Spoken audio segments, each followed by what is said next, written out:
ہم بات کر رہے تھے جو ہے وہ فارمولے کی. اب کا کہ اسلامیات میں کون سا فارمولا ہے, تو بیٹا یہ ایک فارمولا آپ نے یاد کرنا ہے. وہ یہ یاد رکھنا ہے کہ رکن مائنس 1 از اکول ٹو فرض.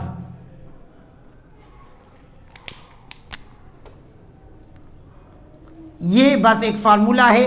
آپ کبھی بھی جو ہے وہ اس کی جو ترتیب ہے نا اس میں کنفیوز نہیں ہوں گے. کیا ہے فارمولا؟ رکن مائنس 1 از اکول ٹو فرض. آپ کو ارکان کی جو ترتیب ہے وہ بچپن سے یاد ہے, بچپن سے یہی پڑھتے چلے آ رہے ہیں نا, کہ پہلا رکن کلمہ, دوسرا نماز, تیسرا روزہ, چوتھا زکوٰۃ, پانچواں حج. تو ارکان تو آپ کو یاد ہیں, بس آپ اس میں سے -1 کرتے جائیں گے تو وہ آپ کا جو ہے وہ رکن بنتا جائے گا. اب دیکھیے 1 - 1 از اکول ٹو 0. تو کہا سر کیا کلمہ شہادت فرض نہیں ہے؟ بیٹا یہ شرط ہے, کنڈیشن ہے. کیسے بھئی؟ ہم کہتے ہیں کہ نماز فرض ہے, روزہ فرض ہے, زکوٰۃ فرض ہے, حج فرض ہے. کس پر فرض ہے؟ تو کہتے ہیں ہر مسلمان پر. تو مسلمان ہونے کے لیے کیا شرط ہے؟ کیا کوئی شخص جس نے اب تک کلمہ نہیں پڑھا تو بغیر کلمہ پڑھے کیا وہ دائرہ اسلام کے اندر داخل ہو سکتا ہے, یا اسے ہم مسلمان کہہ سکتے ہیں؟ نہیں نا. تو اس کا مطلب یہ ہوا کہ کلمہ پڑھنا یہ شرط ہے. جب وہ اس شرط کو قبول کرے گا تو ہی یہ بقیہ فرائض اس پر عائد ہوں گے. تو اب یہ ترتیب آپ کو معلوم تھی, تو اب اس حساب سے ہم چلے 2 - 1 1, 3 - 1 2, 4 - 1 3 اور 5 - 1 4.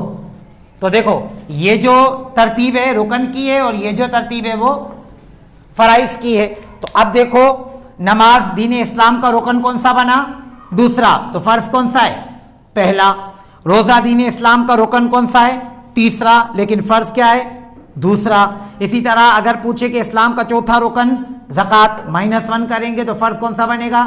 تیسرا. اور اسی طرح حج دین اسلام کا 5واں رکن ہے, -1 کر کے کیا بن جائے گا؟ چوتھا فرض.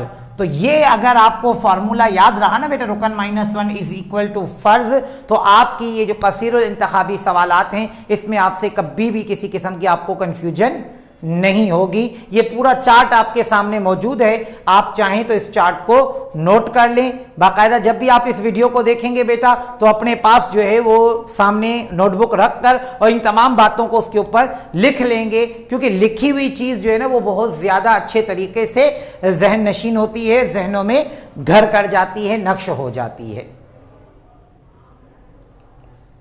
ٹھیک, تو یہاں تک ہم جو ہے وہ ایک ٹاپک, ایک حصہ مکمل ہوا کہ یہ رکن کی ترتیب ہے, یہ فرض کی ترتیب ہے. تو اب اگر پوچھے کہ پہلا رکن کون سا ہے تو کلمہ شہادت, لیکن MCQs میں پوچھا جائے پہلا فرض کون سا ہے تو جواب ہوگا نماز.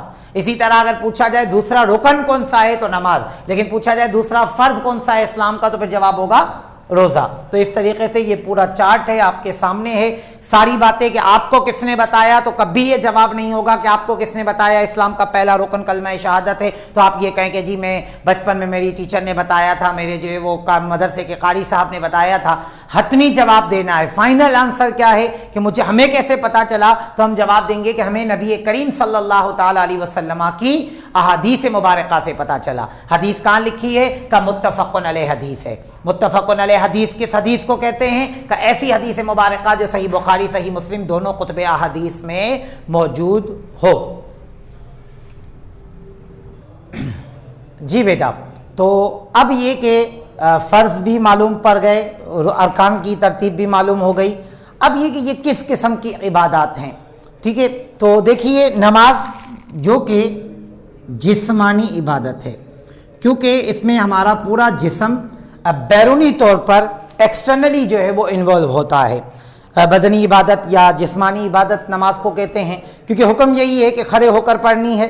کھڑے ہو کر نماز پڑھنے کی طاقت نہ ہو تو شریعت نے حکم دیا کہ بیٹھ کر پڑھی جائے. بیٹھ کر پڑھنے کی طاقت نہیں ہے تو لیٹ کر پڑھے, اور لیٹ کر نہیں پڑھ سکتا تو اشاروں سے پڑھے, یعنی کچھ بھی ہو جائے ہر طریقے سے اس میں کہیں نہ کہیں معمولی طور پر بھی جسم کی انوالومنٹ رہتی ہی ہے، اسی بنا پر اسے جسمانی عبادت قرار دیا گیا۔ اب یہ کہ اسی طرح یہ MCQs میں پوچھا جاتا ہے کہ نماز اس ایک عبادت ہے، اب اس میں نیچے 3-4 آپشنز ہوتے ہیں، جسمانی، روحانی، ٹھیک ہے، مالی، تو مالی تو ہے ہی نہیں، لیکن عموماً بچے جو ہے وہ اس میں تو جسمانی لکھ کر ہی آتے ہیں، لیکن یہی معاملہ روزے کے ساتھ ہے کہ روزہ کس قسم کی عبادت ہے، تو اسے بھی جسمانی یا بدنی عبادت جو ہے وہ کہا جاتا ہے۔ اور ہمارے بچوں کا پرابلم یہ ہے کہ آدھے سے زیادہ باتیں ان کی یاد کی ہوئی نہیں بلکہ سنی سنائی ہوئی ہوتی ہیں۔ دیکھیے سن کر یاد رکھنا یہ ایک بہت اچھا عمل ہے، لیکن کبھی اس کی تصدیق کر لینا بھی ضروری ہوتا ہے۔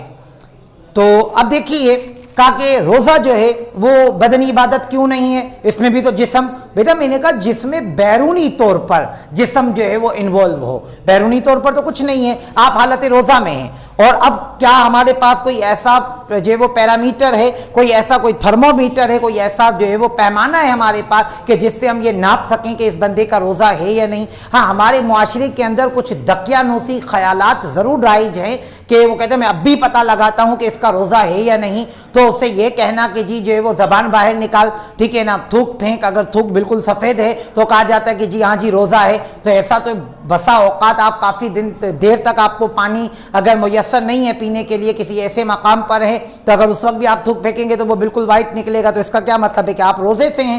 بہرحال ایسا کوئی پیرامیٹر شریعت مطہرہ نے مقرر نہیں کیا، یہ ہمارے اپنے جو ہے وہ ایجاد کردہ باتیں ہیں، ان کا شریعت سے کوئی تعلق نہیں ہے۔ تو جسمانی طور پر یعنی کہ اس وقت اگر جو ہے وہ دوپہر کے 2 بجے ہیں مثال کے طور پر اور رمضان کا مہینہ ہے، تو یقیناً ہم حالت روزہ سے ہیں، تو کیا کوئی شخص ہمیں دیکھ کر یہ بتا پائے گا کہ جو ہے وہ اس وقت یہ بندے کا روزہ ہے، اس بندے کا روزہ ہے کہ نہیں ہے؟ ٹھیک ہے، تو بہرحال روزہ جو ہے نا بیٹا وہ ایک روحانی عبادت ہے، مطلب وہ ہے لیکن وہ نظر نہیں آتا، تو روزے کو روحانی عبادت قرار دیا گیا کیونکہ اس کا تعلق روح سے ہے۔ انٹرنلی اندرونی طور پر جیسے کہ بھوک یا پیاس جو ہے، بھوک کو ہمارا معدہ جو ہے وہ محسوس کرتا ہے اور پیاس کو ہمارا حلق محسوس کرتا ہے، تو وہ ایک الگ معاملہ ہے اندرونی طور پر۔ بیرونی طور پر ایسا کچھ بھی نہیں ہے کہ جس سے آپ اندازہ کر سکیں کہ اس بندے کا روزہ ہے یا نہیں ہے، ماں سوائے اس کے کہ وہ خود اپنی زبان سے اس بات کا اقرار کرے کہ ہاں میرا روزہ ہے، تو ہمیں یقین کرنا ہے، اور اگر وہ کہتا ہے کہ جی میں روزے سے نہیں ہوں، تب بھی ہمیں اس کی بات پر یقین کرنا ہوگا۔ زکوٰۃ آپ سبھی جانتے ہیں یہ ایک مالی عبادت ہے، ٹھیک، جبکہ حج، اب حج کیا ہے، اس کے اندر تمام جو ہے نا وہ عبادات آ گئی ہیں، کیونکہ حج دوران حج ایک انسان کا گناہوں سے بچے رہنا اپنے آپ کو، تو اس میں روزے جیسی کیفیت ہے، اور چونکہ اچھا خاصا اس کا مال اللہ کے راہ میں خرچ ہو رہا ہے تو اس میں زکوٰۃ کا رنگ بھی آ گیا، اور یہ کہ عبادات میں وہ جو نمازیں بھی پڑھ رہا ہے، نوافل وغیرہ کی کثرت بھی ہے، تو اس میں نماز بھی شامل ہو گئی۔ تو اب یہ کہ مطلب یوں کہہ سکتے ہیں کہ یہ جسمانی، روحانی، مالی تینوں ہی ہے، لیکن اگر کوئی ایک ٹرم یوز کرنی ہو تو وہ ٹرم یا وہ اصطلاح کیا ہوگی، تو جو اصطلاح استعمال کی جاتی ہے وہ ہے جامع العبادات، یعنی یوں کہیں گے کہ نماز ایک جسمانی عبادت ہے، روزہ ایک روحانی عبادت ہے، زکوٰۃ ایک مالی عبادت ہے، جبکہ حج کو جامع العبادات یعنی تمام عبادات کو جمع کرنے والی عبادت کہا جاتا ہے، کیونکہ اس میں تمام عبادات کی روح شامل ہے۔